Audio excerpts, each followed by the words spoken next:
Well, my next guest says congressional oversight of the spill and its aftermath may take years to play out.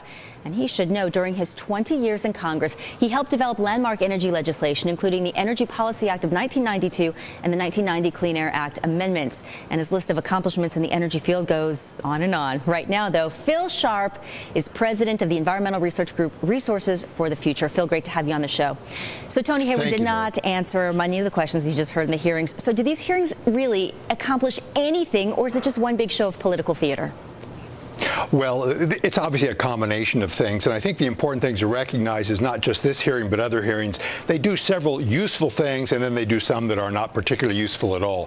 One useful thing they do is individuals, constituents, the people in the Gulf, they need to have their frustrations, their questions expressed, and they need to know somebody is actually listening and trying to act on them, whether it's in the company, whether it's in the government, or in the Congress. The second thing is, of course, there are some legitimate fact-finding things that are partially underway. Now, this hearing yesterday with the CEO, that was only the surface of an underlying investigation in which I'm sure, and there already has emerged, a number of factual things that actually could be useful to policy making and, frankly, even will be to the courts in terms of liability. The third thing is, though, they also are to try to get at what policy changes need to be made. And fourthly, holding people in private sector and the public sector accountable. Now, let's be frank about it. We know there are workhorses in the Congress and there are show horses. There frankly are in the media workhorses and show horses. And if you had turned on early this morning on C-SPAN, as I accidentally did, actually, there was yesterday's hearing, the Wednesday hearing in the Senate committee, was not being widely covered, but it was quite detailed, quite specific, quite calm, with witnesses both from BP and other places to get at how the financial transactions work in the compensation system.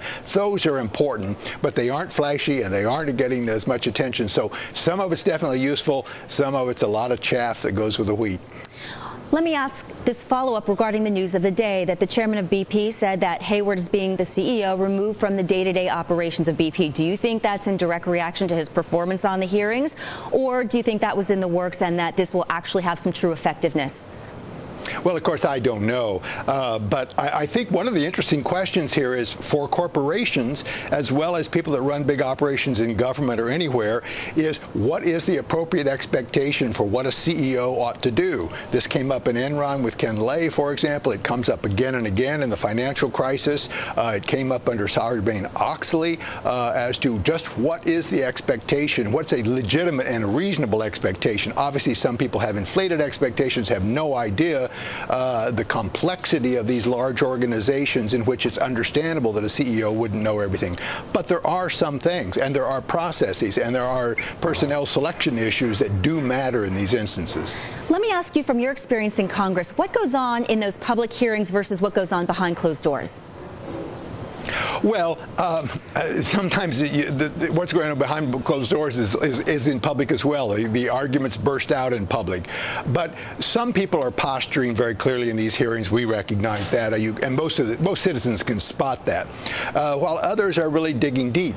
But part of what was going on in this hearing that I think we will show up is he was being asked under oath a lot of questions. Partly the reason he may have been avoiding them is because he knows that he can be legally held accountable. He can even be held accountable within the Congress because it has a way to push for accountability. So there are some serious questions here.